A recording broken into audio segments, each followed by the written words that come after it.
Hello, everyone, and welcome back to the Warcast. May's edition is a Warhammer special. We've got all things Warhammer related with myself, Lionheart, and Warrior of Sparta. Welcome. Hello. Hello. Hello. Hello. I just realised I can't see your Lionheart. Oh, you got the camera off your screen. Well, no, we never have him. Remember? It's just how OBS does things. I'm the master of the editing windows. This is how it has to work. Yeah. Skype doesn't like it if we all show faces. So, we're going to kick things off with a Total War Warhammer giveaway on our Facebook page and our Twitter page. If you don't know, we actually have our own dedicated Warcast pages where we post all kinds of fun stuff when we remember. So, yeah, when we remember. So, we're going to do a giveaway on Twitter. The way it's going to work is follow the link in the description of these videos on any of our channels. And all you need to do is follow that page and retweet that tweet, which we're going to leave a link to. On Facebook, you need to like our Facebook page and share the post. Is there anything else I need to do? You need to kill a Chaos Forsaken warrior. With your bare hands. Yeah, with the bare hands. And take a selfie if you're doing it. Yes, and hashtag it. Hashtag Chaos Forsaken selfie takedown. Blood for blood. Blood for blood, there we go. That seemed better. Do that. So, leave a comment in our Facebook page saying blood for blood. If you want to, if you want like bonus points, like do it. If you want internet cookies, blood for blood. Hashtag blood for blood. If you want the copy of Warhammer, do anything you can. Legally. But the main thing to do, legally, yeah. No, not illegally. Follow us and retweet that tweet and like our page and share the Facebook post. Yeah, there should be instructions on both those giveaways on Twitter and Facebook anyway, I'm sure. Very quick question. What is Total War Warhammer? Well, I think you'll find it's a game. Oh, right. Okay. I'll check it out. It's it's the latest release by Creative Assembly, creators of the Total War series, combining the epic series of Total War turn-based strategy and real-time battles and the tabletop game of Warhammer. Right. The 8th edition, not Age of Sigmar, if any of you... 8th edition. Yeah. I should also say those links to the giveaways will also be available on our SoundCloud. For those of you that want to listen to this podcast on your iTunes or Android devices. Wow. Well, let's kick this off. We're going to do like a review of every single different aspect of Warhammer. So we're going to do our initial impressions. Every aspect. What? You're like waving your hands around. I just mimicked you. Sorry. You can't see me, so that didn't really work. But to the viewers at home, yeah, it's good. Initial impressions, guys. What do you think of Total War Warhammer? Yeah, it's I thought you were going to be like, what do you think, Lionheart? No, I like it. It's a really solid entry because they've got 3 games planned. So it's a really solid entry into it. Sure, there's things that I can see that I'd like to see improved or changed along the way, but for the most part, it's definitely a different Total War experience with monstrous creatures, magic, not just it all being humans anymore. There's vampires, chaos, there's orcs and goblins, and yeah, initial impressions as well. Because I know in previous Warcasts, with me, Warrior, and you, we've all talked about how kind of performance is key as well. And it's been a really solid test so far. I mean, we're all on like a press build at the moment, but that's probably pretty representative of what it's going to be like on day one. There'll probably be a patch on day one as well, but I would say it's the best preview of a Total War game I've ever played. Like in terms of being stable, I haven't had a single crash, and in terms of performance, I've had one in about 30 hours of playing. Not bad. So that's pretty good for any PC game, really. In terms of its frame rate, and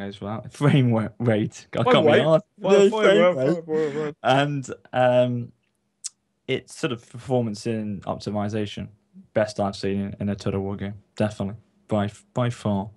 For the release build as well. I mean, obviously we probably will have patches which will improve it even more. Hopefully, we haven't even got the DirectX 12 support yet, so who knows what that will be like. So yeah, I think it'll be. Oh, I think it is one of the best performing games we've had.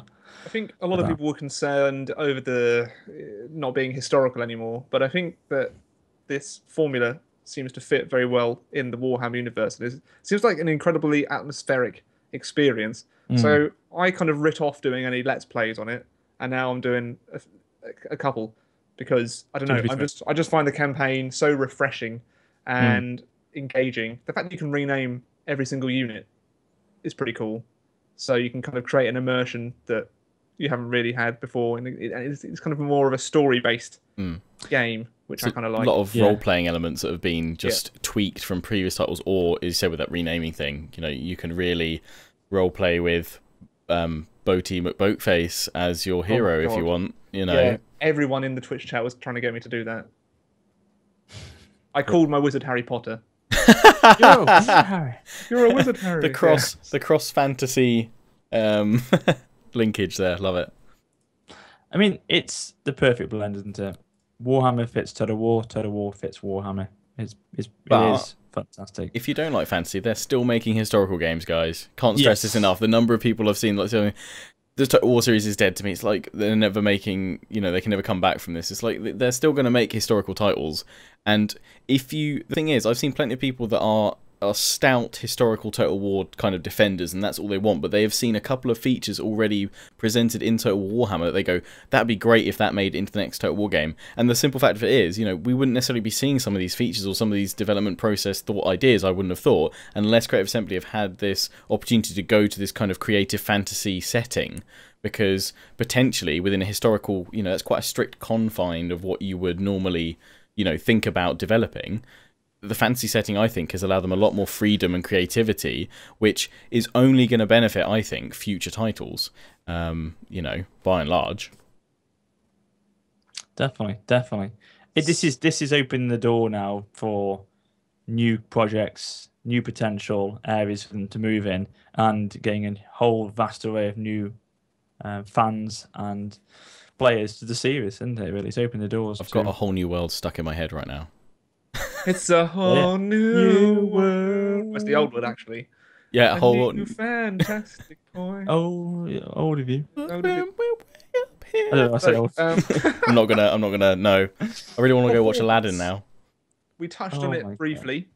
What? Performance. Yes. Oh, I thought you meant So you. am I being kind of the moderator of this? You are. Usually- This is your baby, bro. Yeah, So keep it us was in me check. that was pushing to do a review style, and that's not really like me. I'm usually more jovial than. Yeah, like Ramda takes let's charge. see. Yeah. Ramda Spank. takes charge. Well, Warhammer's made him serious. It's made him go serious. It's going cannot very... stay me serious. Oh yeah. Yeah, performance. Actually, I was just saying before we start recording, I was reading there's been some DirectX 12 benchmarks come out. Yes. DirectX 12 isn't available in our press build at the moment. Link it in the channel. I will. It'll be in the description. Yes, the benchmarks. It was on Reddit, so you can go check there as well if we, for some reason, haven't put it in the description, but we'll put it there. But they went through and they tested it at 1080, 2K, and 4K resolutions, and on average, there was a 64% increase in FPS from DirectX 11 to DirectX 12 across all those resolutions, which is insane. Now, they also stated that apparently, and I haven't heard any official confirmation of this, but we do know that DirectX 12 will not be available at launch. It's going to be added in later, similar to how DirectX 11 was added into Shogun 2 post-launch. But in this article, it actually said it's planned to be released in June. Now, I mean, June's only a week or two away anyway. We're coming to the end of May, so... I mean, I would assume maybe at most a month after launch, so end of June, we might see DirectX 12 integration. I would assume they're trying to get it in as soon as possible because we've got, you know, the GTX 1080 and 1070s, you know, out in June. And then in a couple of months' time, we should have the new Polaris AMD cards. So there's going to be a lot of focus on that. Plus, AMD has got some proprietary tech, I think, or they've been working with Creative Assembly in partnership. There's been a partnership announced with AMD for Total War Warhammer. So there's the potential that you might see some AMD cards performing slightly better than their NVIDIA counterparts. We'll have to wait and see, you know, launch, because it's not a benchmarking tool at the moment, is there either? So we're just running an FPS counter and doing it the old-fashioned way. How do they test DirectX 12 though? I don't know. I can only assume that I think they are kind of like a tech website. So I can only assume they got an early build of it, or they were testing it out because they wanted that exclusive or something like that. So maybe Creative Assembly or Sega gave it to them. Yes. But if those gains are correct, that's insane. Because Yeah. the thing you've got to be careful with DirectX Yeah. 12, I mean, when it was first announced, and along with the 64-bit engine, you know, so a lot of people were like, it's great they're going to 64-bit, it's great they're announcing DirectX 12, but this isn't going to be a magical end-all cure for poor performance, necessarily. But this is looking pretty substantial, you know, at minimum, at least it's a 50% increase for those benchmarks they were running. Whether that's actually the case when it eventually comes out, but I mean, we were running on GTX 980 Ti's, aren't we? Yep. And I was testing out the Galmoraz Quest Battle, and loading into that, panning and flying around to start with, I was at 100 FPS with ultra settings. And then zooming in, I think the lowest I went was like 52, and there was just so much going on. There was an explosion, but then it went straight back up to like 68, 70. Yeah. I was able to hold solid FPS. Were you recording? Huh?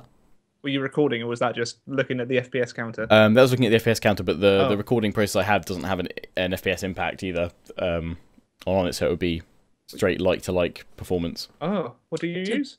A capture card. Oh, yeah. Capture card, yeah. Yeah, I should probably. What was that on the War Machine or the normal? That was on the PC? War Machine. So yeah, on the War Machine, it's got actually two 980 Ti's in SLI. But there's not an SLI profile. And there's also, we should say, with all the builds we've been testing, there's no official driver support yet for, obviously, Warhammer, because it's not out. We're doing this on preview builds. So it'll be interesting to see how much difference those drivers make to the game. I mean, SLI is always a tricky thing anyway with most games, and I haven't seen a lot of support for it for past titles that well, but it should have some kind of impact. Yeah. I was seeing maybe 5 to 10 FPS more with the SLI config than without it, so it was making some kind of impact, but the utilization was very low. But still, you know, a single TI, we've all seen it, solid. Yeah, absolutely. I mean, I've had some. What was it? Yeah, I think Lionheart just kind of, yeah. Have I just blazed summed it? up. But what are you going to say, Warrior? 980 Ti. Good. Stuff. Yeah. Solid. But But I guess we should say, for those that don't have insane Uber cards, you know, if you're looking at a £200 or $300 card, or a $150 card, or something lower down the range, this does seem like the best, or the most optimized Total War game for a very long time. Yeah. So even if you do have a lower end system, you know, we've been running this all at ultra settings. If you do have a lower end system and you normally play at medium, like basically if you can play Attila and you can play Rome 2, you can definitely play Warhammer. Because it's definitely better than Attila's performance. So yeah, you should be fine whatever you set up. I think they've really worked hard on it. They must have really put a lot of time into investing into it to get it right. Yeah. For this game. So yeah, I think they've done well. They've done well. So on to battles then. So I think we've all played our fair amount of battles. We all got very excited when we started playing against each other, or playing with each other earlier on, like a week or two ago. Wink, wink. Oh and God. I think that the battles with the different variety of units gives an experience that I haven't really had before with Total War. Just the size and the scale of the units. It's more of like a when you're playing it, you can't really zoom in. You need to actually watch the replays and then actually zoom in and be like, oh my God. So having like the giants vomiting on people, smashing them up and eating them and throwing them away. It's just like those kind of little nuances really seem great. In terms of the AI, I've seen something on Reddit recently that one of Legend's battles, I think that army was he was attacking a settlement, and it was of course like minor settlements they don't exist anymore, which is a shame, I guess. Yeah. We're going to that. So the army didn't move. Legend had to keep creeping towards them. But if they're in a defensive stance, surely that's normal. If they were in defensive stance, I would assume they're going to hold the ground, so you'd have to go to them. I think I saw that there was a clip with it where he was constantly hitting them with his missile troops and they didn't really react. They were just standing there. I've had that a few times myself. Like I've actually been able to snipe, as it were, other enemy legendary lords or lords by using spells on them from far away, like with Manfred, his leech life, and I've killed them before the whole army's even got to me. So I would like to see the AI actually be improved to take into account that they might be the target of magic and potentially pull them back a little bit more. I know they want to be in the front to support with their auras, but I think the AI needs to sometimes go, I'm going to get hit by all this magic, and I can get taken out before I even get into combat, so I need to pull back or something. Yeah, I've not seen that myself, to be honest with you, because the battles I've played, they've always been quite aggressive, actually. And if I have started hitting them with my Thunderers, for example, when I was playing with Dwarf campaign, they have then started to move forward and try and rush me. So I've not actually seen that. But Have you found flanking? Do they try and flank you much? they put pressure on my two flanks by putting about 2 or 3 units submerging onto them. So But I okay. had one today where I was playing as the Empire and I was attacking a similar composition army, and they had the high ground by quite a margin. Yeah. And I tried to go around to the side of the hill where it wasn't as steep. And as soon as they saw me doing that, they just kind of launched everything at me before I could actually form up properly. So I think it's a kind of a mixed bag with the AI at the minute. Sometimes they perform really well. Sometimes they. I don't think I've seen it completely fail. I think it's not any worse than Attila's AI. I wouldn't have thought. I think that, of course, it's the internet, so we need to take this with a pinch of salt. That some people, they see that one occasion and they're like, oh, it's a Rome 2 release all over again. Yeah, they see blow it one out of mistake and assume proportion. it's all the same. Yeah, the battles have been challenging. I mean, Chaos campaign wise, when the early couple of battles you fight against lots of Chaos Marauders, their Marauder cavalry are their skirmish units, and I've seen them try and flank me a fair few times and harass my flanks if I haven't gone off chasing them. And the AI constantly keeps withdrawing them to keep out of that missile range and try and choose the. I've had to really close them down so they just couldn't escape.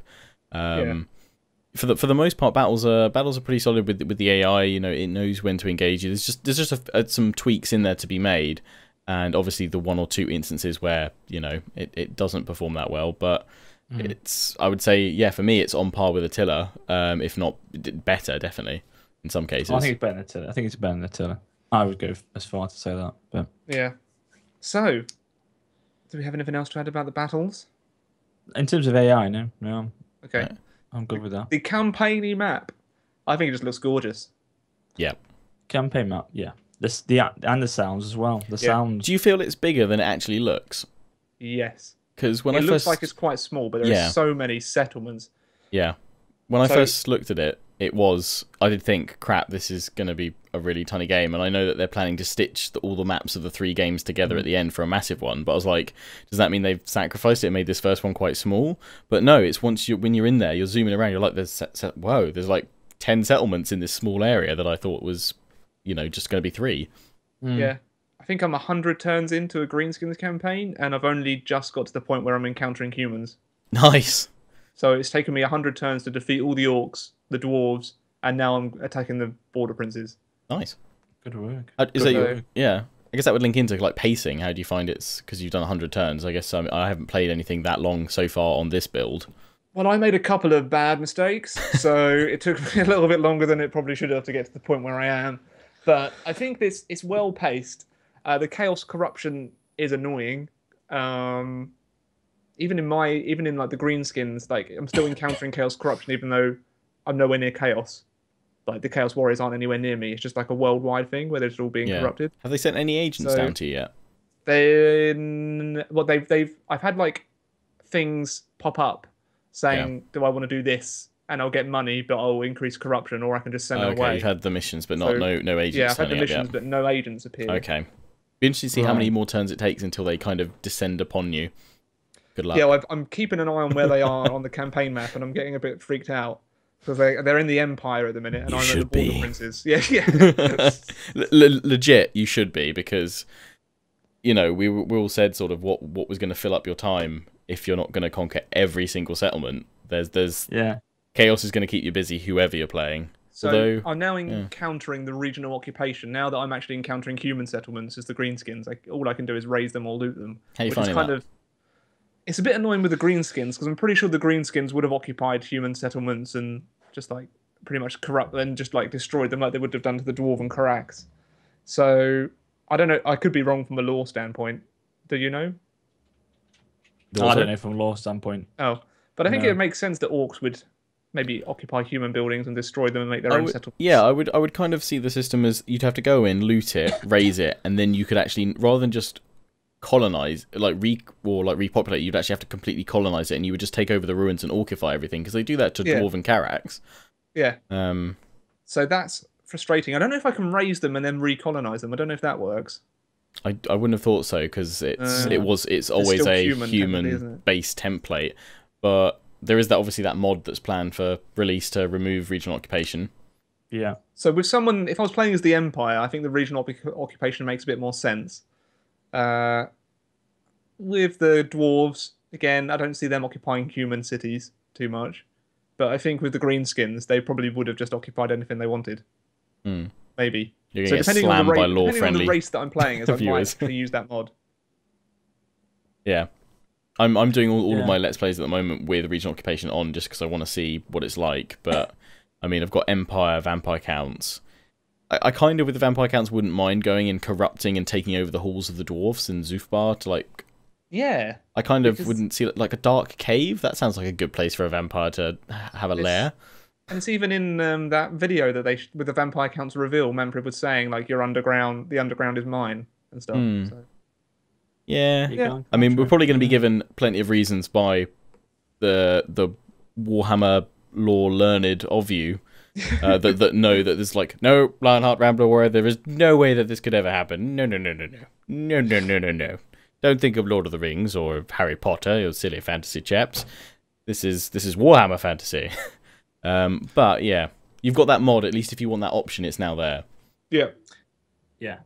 It won't convert the settlements in terms of cosmetic look, will it? It'll just make them not yet conquerable. No. I don't know if it will be expanded upon, but obviously I guess they're trying to just push it so it's ready for release. I mean, that's the thing. We couldn't play them with that on because.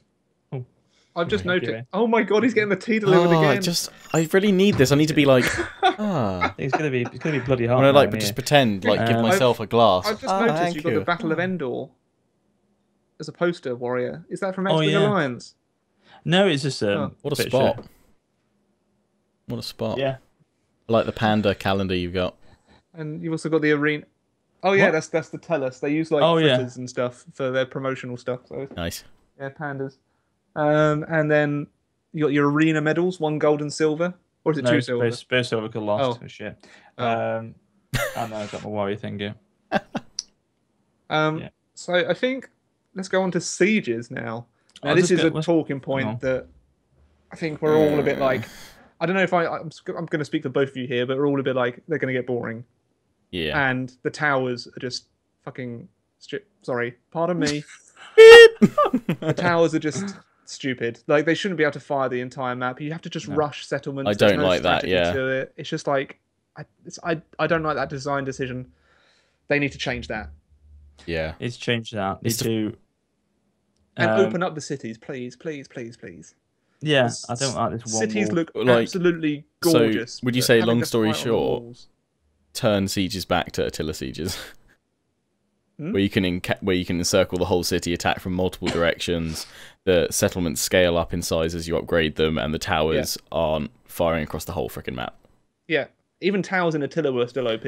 I mean, the thing is, I guess we've got to discuss how are you finding the CGI, because they haven't quite come out and said it's a function over form thing, but I think we can all agree that it is a function over form choice of making the AI work hopefully better to give you a more challenging fight up on the walls. In lieu of that, they've made it so it's a 1-wall approach or 2 walls at max that you attack, and that the towers are firing the whole width of the map, so there's no bombardment phase, so you have to press the walls and attack. Yeah, I think that's done for an AI standpoint. Yeah. I think it's got to be. Very clearly, I would say. It's a very functional, point of let's get them onto the walls and let's make the main fight here where we can direct the AI to work on it rather than being confused and trying to pathfind through little wiggly paths or a hilltop. It just creates a similar game siege every time. That's the problem. Same. And you can coordinate the towers to fire at their lord, so you can pretty much take their lord out. Yeah, you can snipe the lords. Snipe him. Yeah, you can snipe him. I mean, you can't keep anything in reserve. You can't keep anything back. You can't strategically think, well, I'm going to keep them just there until the right moment. You just literally having to go with everything forward. I think towers should have a long range. Maybe even so that they can hit you straight away from your deployment, but at least give you the option to be able to pull back a few troops to hold them in reserve, because you're trying to desperately work out where you're going to press, and otherwise by the time you've worked that out, you've lost half of your reserve units because they've been hit by the towers. I had some reinforcements come in from one side of the battle, so the towers started firing at a unit of Black Orcs, and by the time I could get them from the reinforcement point to the walls, they'd lost about 80% of their men. Yeah. And that's a unit of Black Orcs, so it's like the most powerful unit I can pretty much field in terms of infantry. Yeah. And they were dead. Yeah. By the time they got to the walls, it's just like. That said, the sieges I have fought have been bloody fun. I have had fun. They're so close. They're really epic and tense. Yeah, like that chaos one we had, which unfortunately we're gonna have to re-record at some point or do something for. We did at CA on the live stream. Chaos versus Empire and a siege. That was chaotic, crazy, messy, and a really tough fight down to the wire. And it was a really good siege, and it was really enjoyable. So does that show that I guess playing against human players is more satisfying and fun than? I think maybe it is. I haven't played enough against the AI though, to be honest. At high tier. Level ones, because the way the garrisons work in the game for your provincial capitals, you often need 2 full stacks to actually make it a viable go, because they're spawning in with full-on great swords and steam tanks and everything, and they've got nearly nearly full 20 stack garrison, plus they've got an army in there. You need 2 or 3 stacks to take it. Powerful. Why is the garrison so powerful early on? I think it is to make these siege battles epic, and so that you can't just rush every settlement. You will actually have to gather your strength. In my Vampire Counts Let's Play, I've avoided trying to go for Templehof until I get my Vargeist, because I need those heavy flyer units to get over the walls to stop them wrecking me, because otherwise I'm going to lose all my units on the attack, and I can't afford a second army, so I need to try and rush it with one. It was incredibly satisfying when I was storming a Dwarven Karak with basically I brought like 4 stacks of greenskins just to assault one Karak, and it was good fun. And see when the gates went down, just pouring in my Ragnarok straight through the gates, and seeing that kind of atmospheric experience is incredibly satisfying. It's just I'd like more flexibility. Yeah, I think that the sieges aren't, they're not a part of the game that's just going to completely turn me off it. They're certainly like bearable, and in many cases very, very enjoyable. But they're not the sieges that we've come to know and love from past Total War games, and Rambler has vacated the building. Is it more? Sorry, someone's using like a lawnmower outside. But yeah, the sieges aren't the sieges of past Total War games that we've all come to know and love, and I think this is such a dramatic change. But I mean, the reasoning behind it is that they're trying to improve the AI. I think that's a worthy cause to try it, and to improve the siege AI for sure. But I think this might have been such a drastic, almost alteration from previous sieges, where you've had this huge expanse and attack from all sides. To close it in on one approach is it's limiting. Yeah. It's funneling you. God, I can't get my words out tonight. Funneling you down a certain way that sometimes you don't want to go, and that's not fun. No, it's not. Yeah, it's just it's epic, and it's visually amazing. Sieges are tough though, aren't they? To like really give kind of an opinion on, because we've had good experiences, we've had bad experiences, and I mean, maybe ask me in a couple of months' time, do I still like sieges, or are they just now I'm totally over them and I don't want to fight sieges anymore? I guess maybe is the real I guess answer to that, of need to spend more time with it, especially in a campaign setting where it's against the AI, because I'm sure we can all make enjoyable multiplayer battles with the regular group of us that get together and fight custom battles together, because we make them interesting and different and different scenarios. So, the AI can't do that, and that's the difference, isn't it? That's the thing.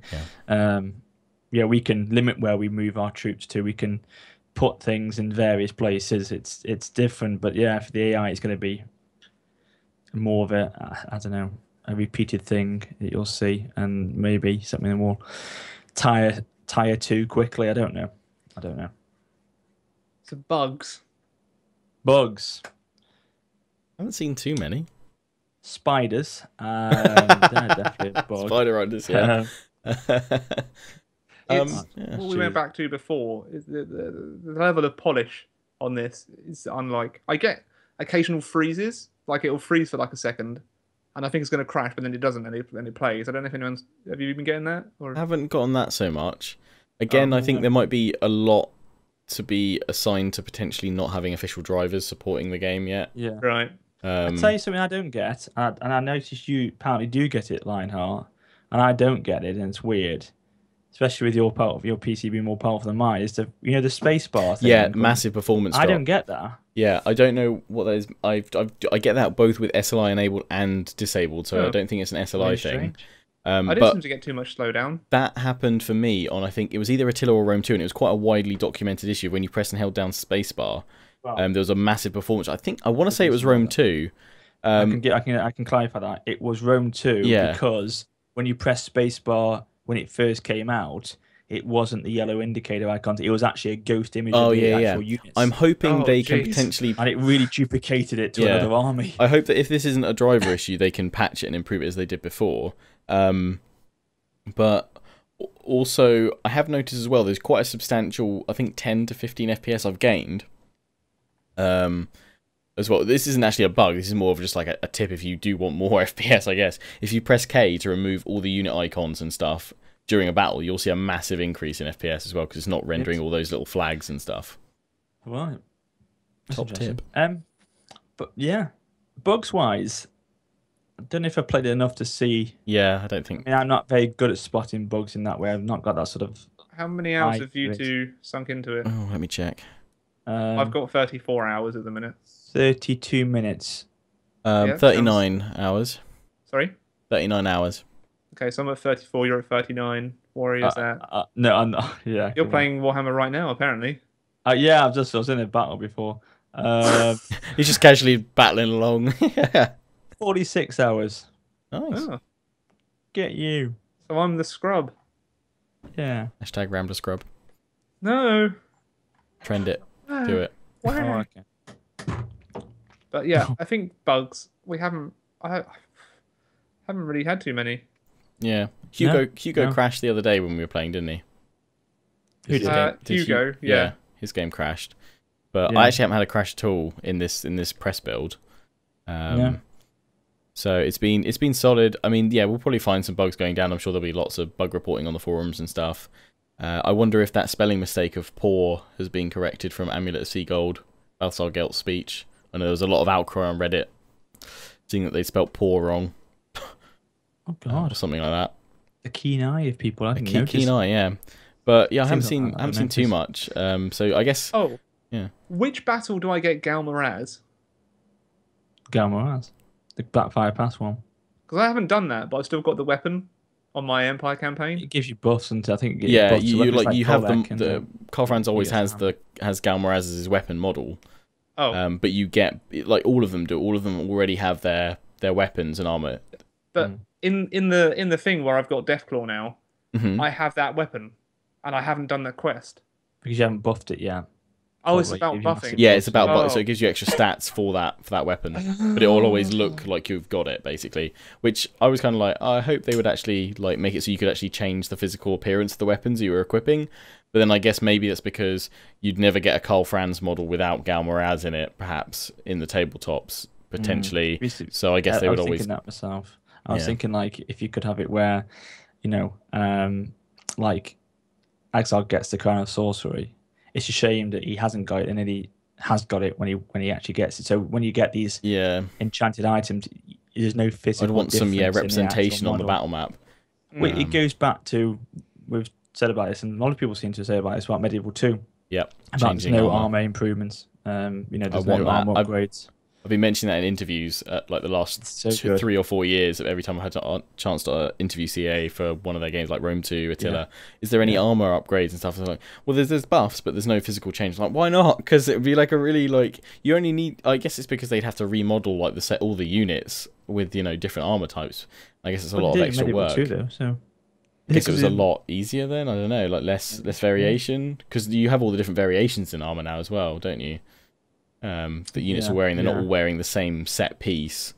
So I guess it's a lot more work actually to texture all that stuff up. But I mean, if they ever could, that would definitely be a top feature I'd like to see come in, just from an aesthetic view, and especially changing the weapons as well. Like if you get a, I've got the Sword of Anti-Heroes on Carl Franz at the moment, I think, in my Empire Let's Play, but he's got Gal Moraz.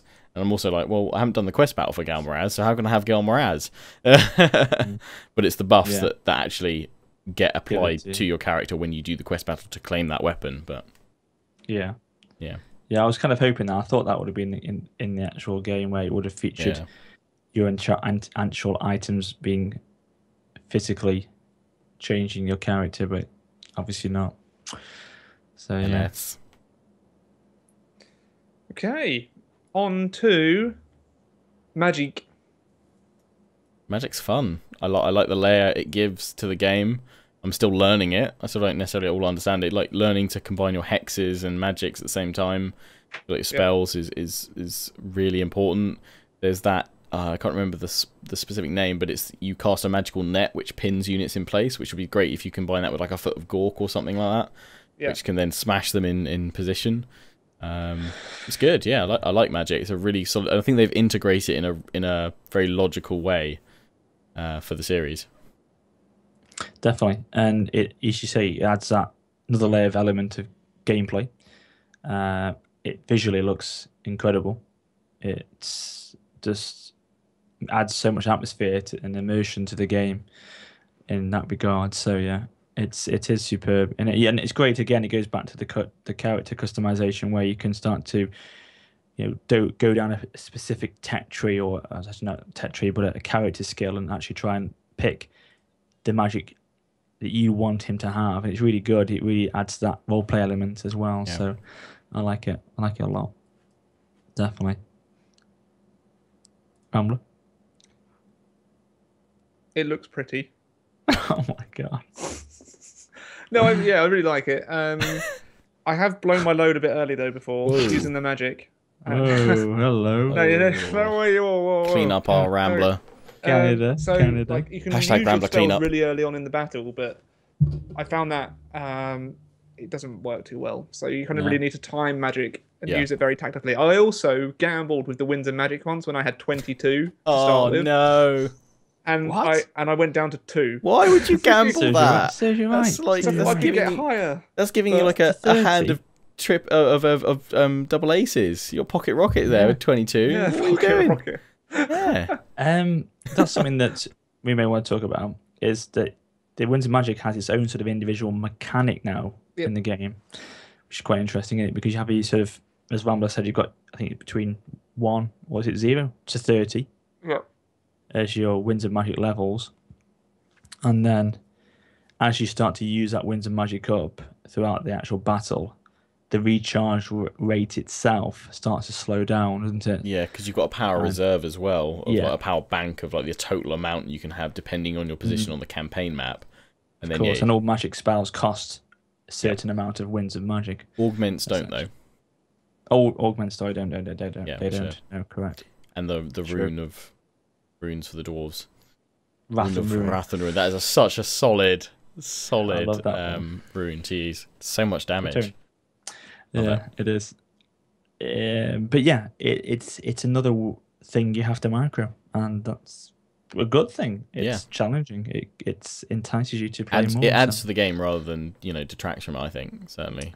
We may have to do another video where we show off the actual magic book that's been designed in the game. It's one of these like hidden gems, like when we saw that big encyclopedia in Rome 2, we found out and showcased in our Warcast. There's actually one in Warhammer for all the magic spells, and it does little videos and things like that. It's really good. Yeah, it's done by the same guy again. Spell browser, so you can kind of go through all the different laws of magic, and you can click them each one, and you'll see like a celestial wizard stand there, cast Comet of Cassandora, showing how it will work basically, and it has a whole spiel about what it does. We'll do it next Warcast. There we go. We'll give you a preview. Well, let's want to do it this time. You can probably in, can't you? Probably a little preview. Maybe. You wanted this done by tonight, though. I mean, the editing alone will be hours. I'm easy. It's Rambler here We cracking need away. to get it out for the giveaways before the game comes out.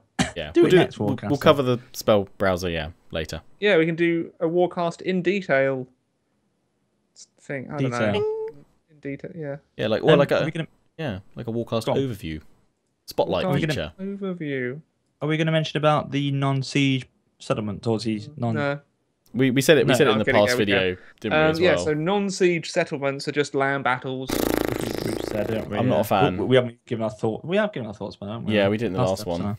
I'm not a fan, guys. No. I miss I- my representation I of would, towns. I would have been able to win battles if I had the minor settlements. I don't think it seems to have gone down that badly on the Reddits. And Yeah, I don't think No, many people people don't care seem as to mind much. too much. So, It's just me over here feeling really sad about. maybe because I haven't played it yet. I don't know. Yeah, so talking about that and balance, which is what was the next thing on the list. Auto resolve. broken. Oh, that's broken. Yeah. Totally broken. I think it's because it struggles working out how to properly calculate the strength of single entity units. It's like with elephants. If you auto resolved in Rome 2, Yeah. most of your elephants would die. In this case, my Ragnarok almost dies, and my wizard and like Carl almost died. So it's like the singular units tend to take a lot more damage in auto resolve, but regular troops don't. And battles which I probably should have fought, I've just auto resolved just because I don't want the ball ache over assaulting another dwarven Karak with their towers. Heartdome Towers. Yeah. But yeah. There was the Dragon Ogres and the Crypt Horrors that I had in my Chaos campaign. There was a second settlement, and I mean, yeah, I outnumbered them, and it probably would have been a pretty easy attack. But the auto resolve bar was nearly completely full in my favor. Yeah. I was like, surely they'd give a little bit of a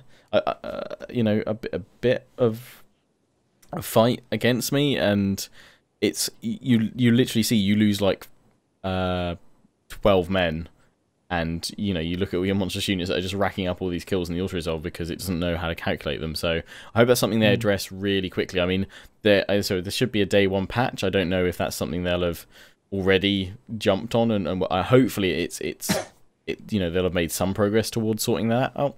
But yeah, I guess if you really want that, if you want a kind of a fair experience at the moment and potentially at launch, if it's not been patched, you're probably going to want to fight most of your battles. Also, just thinking about it, actually, I don't think the game takes into account. Actually, two things. It doesn't take into account the wizard's kills or the magic kills. Yeah. And it also, for some reason now, on 40 or large army battles, it doesn't give you the individual unit kills for some reason either, which And is a shame. we've long lost the overall total kill, which I can't understand because they've got all the data. It's literally you'd have to input like another field to present X, equals total number killed, just to work out friendly fire. Which people that watch my videos will know that I'm king of killing half of my own men. You guys have seen me rocket artillery my own troops many a time and fire into my own towers, and if I've got artillery and there's some of my men in front of me, there's a good chance I'm going to shoot them and kill some of my men. So for the sake of those families, of letting them know that the friendly fire costs, I need that stat in there. Yeah, that was hilarious. That was so funny. For having that every time. Hellstorm Rocket Battery. I was under a 30-minute deadline. I had to get... I know. Yeah. Oh dear. But yeah. I find that I think the one artillery unit which just seems lame is that Chaos Hell Cannon. Doesn't really seem to do anything. Isn't it firing out like the souls of the damned or something like that? They're like screaming as they... But it's got really bad accuracy, hasn't it? This is souls. I haven't got it yet. I think it's the organic material bulges at the bottom of the cannon. Bulging. Just looks like a penis. Is it Modesta? Cannon form. Well, Warrior, have you looked at the Crypt Horrors? Have you got any Crypt Horrors yet? Chaos campaign. Because Kolek starts with some.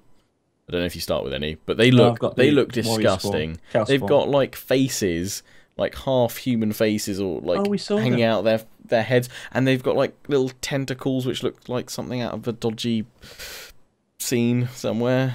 Well, which one are we talking about? Because there's two. Because I've got Chaos Spawn, not them. They've the Chaos. Is it the Chaos Spawn? I think. Yeah, Chaos Spawn. I mean, not Chaos Horrors. Yeah, Spawn with like they've got like people's faces around here, and they've got mouths and stuff everywhere. It's like. They've got a I mouth on. can't see what you're doing. Yeah, I know. Viewers enjoy. Skype, why you no support this? Like this. Yeah, if it's Chaos Spawn, they all look like they're awful. like Doom or something. They've got a really hairy arse area and like front crotch patch. I've not been looking. I'm not being looking. It's like it just looks awful though. Like, the whole thing. I was just like, that's terrifying. You've really let that grow out. You should have a trim. But yeah, Lionheart been looking at Chaos Spawn crotches clearly. It's just it's because there's tentacles and faces and mouths everywhere.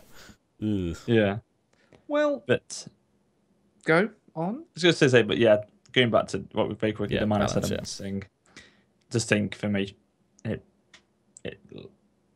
takes away some of the strategic gameplay that you could There's have. nothing being added in its defensively. place, is there? Basically, it's the Yeah, problem. But we said this before. We didn't know the score. We said it in the last Warcast, but that's for us.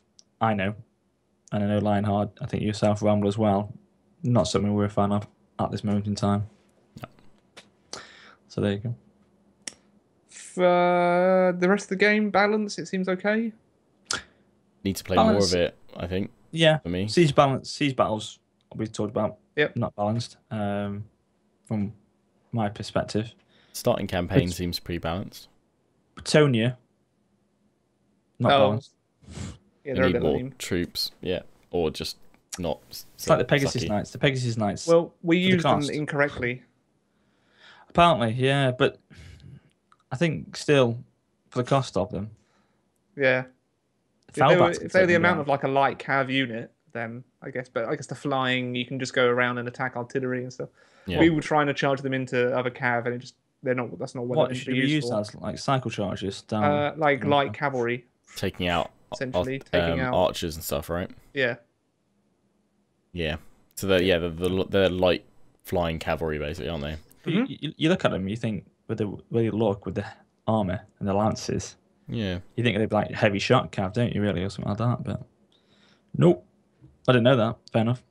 So I'll shut up. I think there are like tweaks and stuff that they can do to the balancing, but I think overall now we're all starting to get to know which units to bring to a battle, which counters what. Then we're getting more experience with it, and I think if you're doing multiplayer, you should probably limit the amount of like terrorgeists and stuff. I think the evil factions with their single units of Well, I their think- holy beasts yeah. and things like that. I think they- multiplayer balance Too is much. always going to be a totally different thing. To really because kind there's humans involved. Yeah. yeah. But yeah. I haven't played like end game campaign. The balance might be totally off, but the initial kind of first 20 odd turns of each of the campaigns that I'm heading towards so far seem, I'm doing all right. I'm able to stand my ground and working so far. Good. Well, can I add a topic in? Yeah. Very quickly. Yeah. Are we going to talk about reviews? Because obviously the reviews have come out as well from. We were going to do our Varies. out of 10, so we can talk about reviews Oh, okay. at the end. fair. Perfect spot.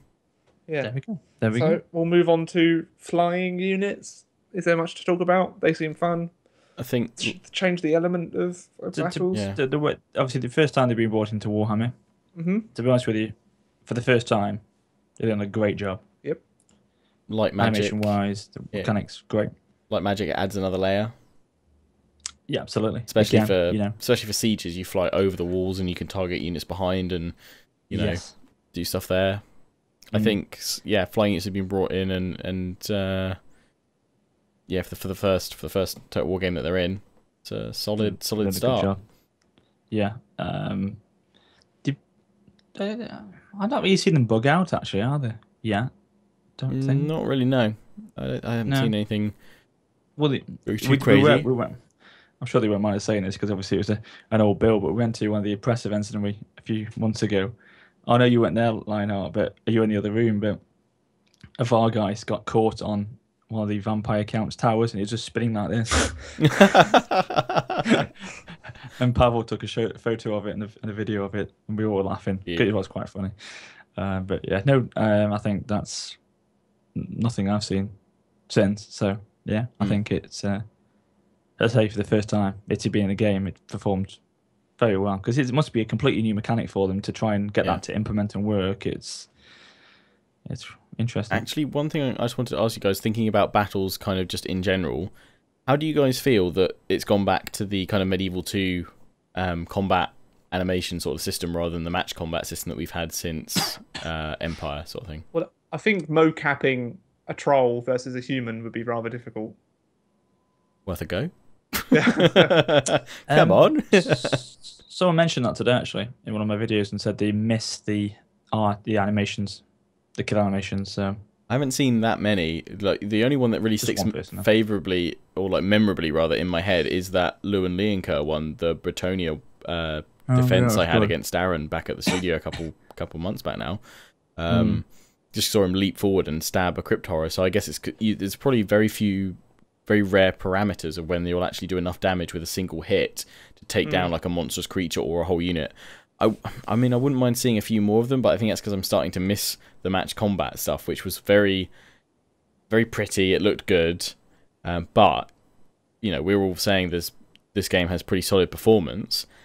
That could well be in part due to the fact that there aren't all these single animations popping up all the way. And I think because of the way the health point system is made, has been, you know, integrated in this game, it makes more sense that units just kind of swing at each other to do a lot more damage consistently, rather than having to keep waiting to trigger 1v1 matchups.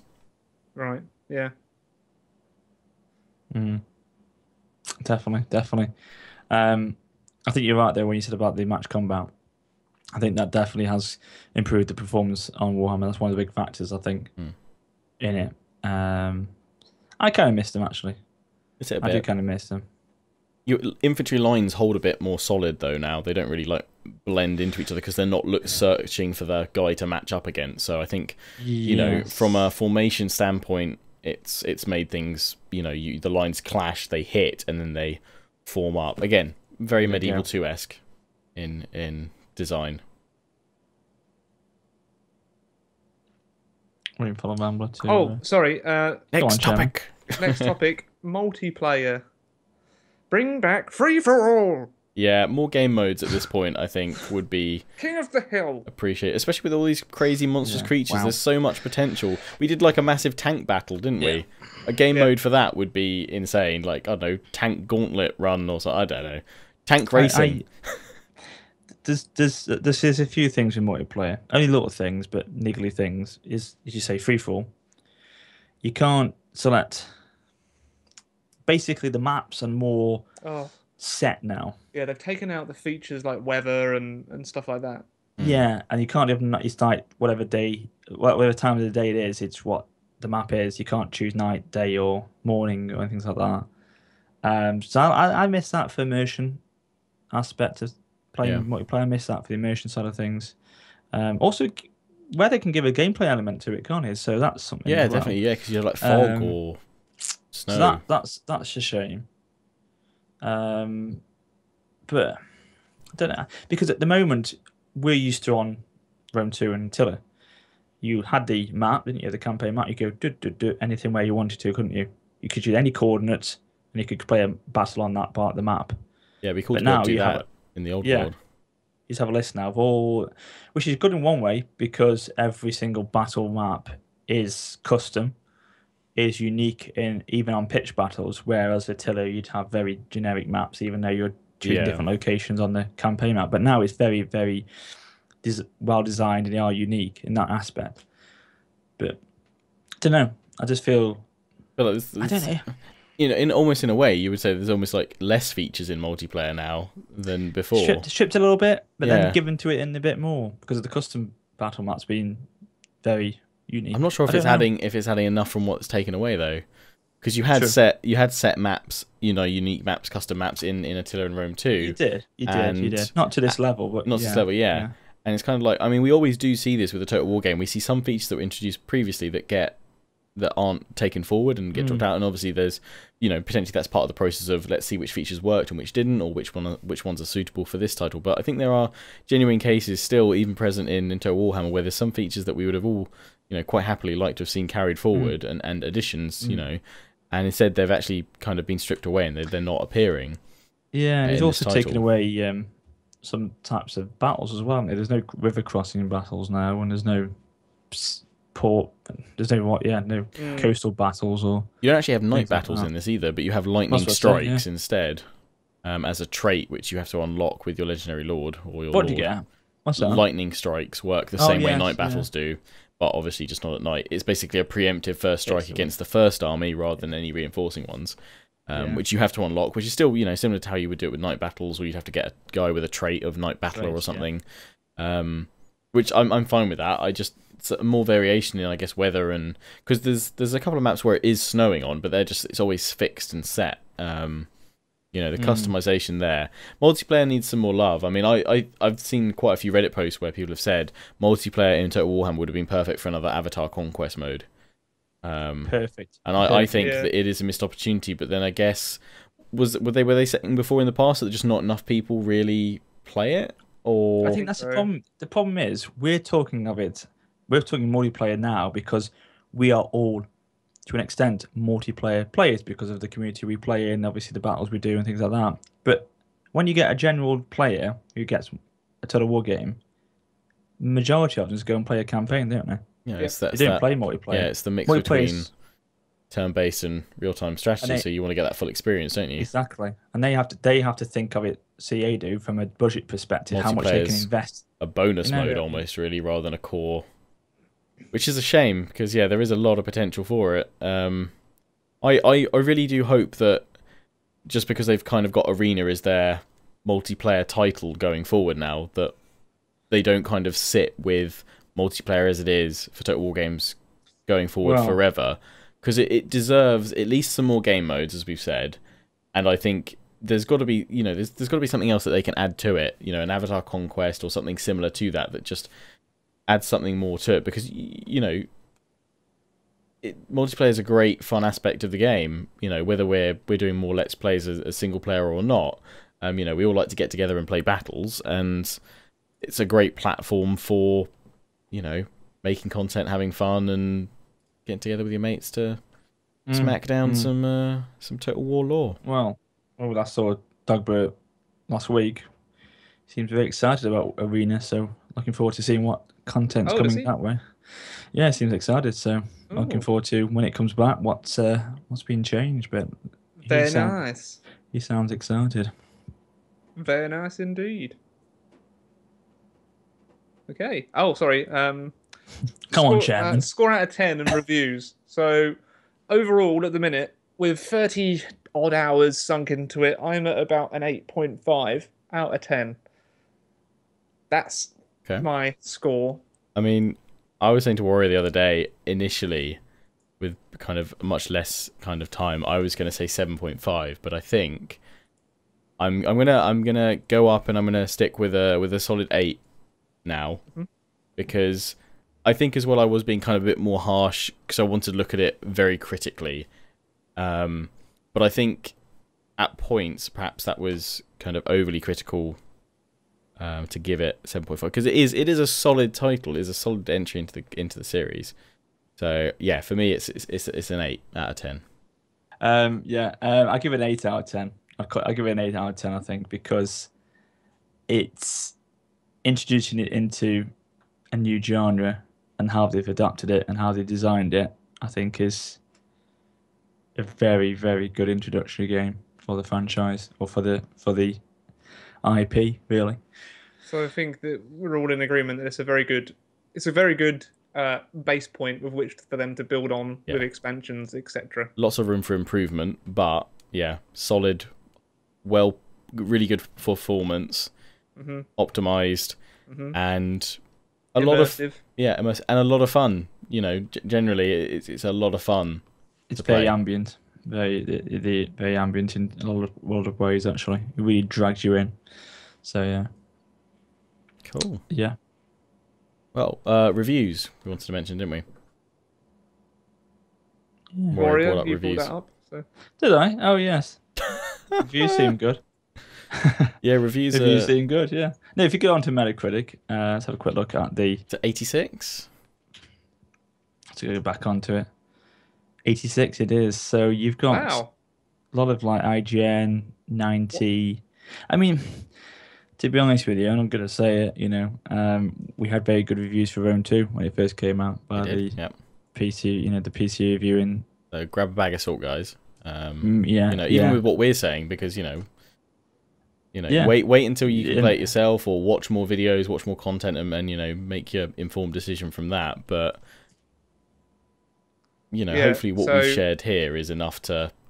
Metacritic on Rome 2 is 76. For Attila, it's 80. For Warhammer, it's 86. Shogun 2 was 90. Rome 1 was 92. Empire, which had a buggy release, not sure what I did there, Oh yeah. 90.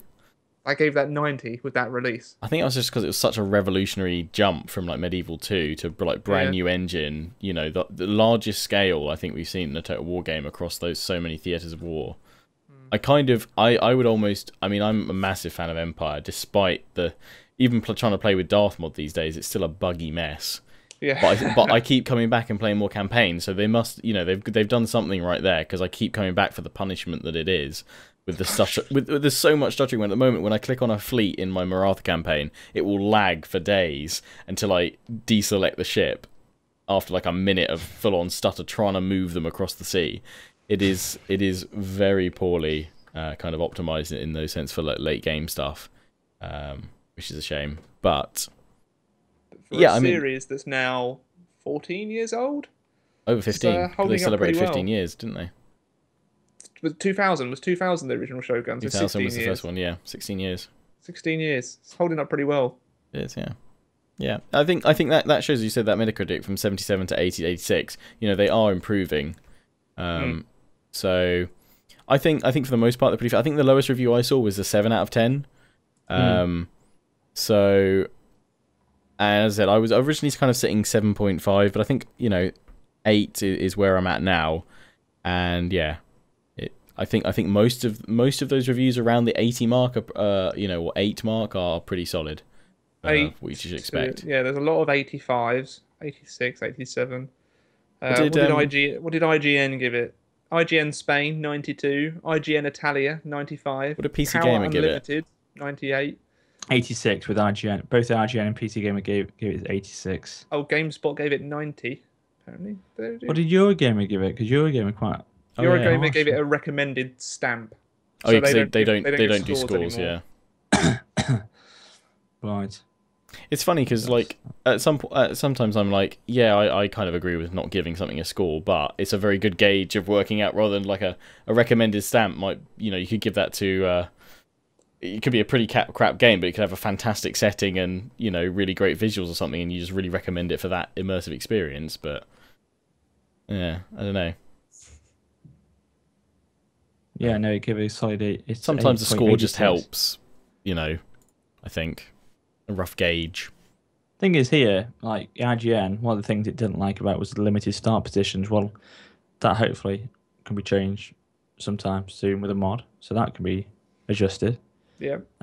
Campaign and quest pacing was the other minus, but apart from that, the pluses were hero progression, chaos invasion, and unit and faction variety for the overall. I mean, to be honest with you, a lot of people, as Lionheart said, take these sort of reviews with a pinch of salt, and they'll go to and wait for people like Angry Joe to do their reviews before they actually truly trust. Well, yes, because that's the generation we live in now with these sort of reviewers, and a lot of people probably won't even trust our opinion. No, I was gonna say to us as well. Yeah, and at the end of the day, we're just giving our opinion on the game, and it's totally fine to completely disagree with it and think it's wrong. We're giving our honest opinions about our time with the game, with with these press builds. Ultimately, the 2-hour Steam refund thing is still in effect. So if you want to jump in, play the game for an hour or so, and if you don't like what you see, you can get your refund, and you can go that way. But if you like it, I think it is a solid entry into the series. It's doing a lot of new things. and it's doing a lot of familiar things as well. For the most part, it succeeds. Definitely. Cool. There we go. Definitely. Right, well. All right. Bye. Until next time. So remember, if you've watched it all the way through to the end, the giveaways, links. Here's a medal. Yeah, here's a medal. Take one of the arena ones. Here's a game for free. Here's the... What? What? No, you didn't... no, we're not. No. No. The giveaway links are in the description. Make sure to do it quickly. I imagine the giveaway is only going to be open until the game actually releases, which is going to be like, what, 12 hours after this video goes out, Yeah. Wow. if that. So Get going, do it guys. quickly. We should probably put a disclaimer in the description or something. Yeah, when it ends, when the winner's Yeah. chosen. Yeah. Like next year, someone's, where's my copy? I've just entered it. And it's We'll like, leave that to Rambler, the social media manager for the Warcast podcast. yes, yeah. Can you send me the image with the rules though? The rules, you just watch the video back. You said it at the start, mate. Okay, well, take care, everyone. Yeah, and enjoy Total War Warhammer if you pick it up on Tuesday. I'll be poning you guys on multiplayer soon. No, you'll be phoning him. I hope you guys enjoyed that because it was great to get together to give you our thoughts. We were trying to do this for a while now, but take us with a pinch of salt, and then great. All Ciao right. for now. Bye. Ciao for now. Seriously, original guys, come on. Bye. Toodles.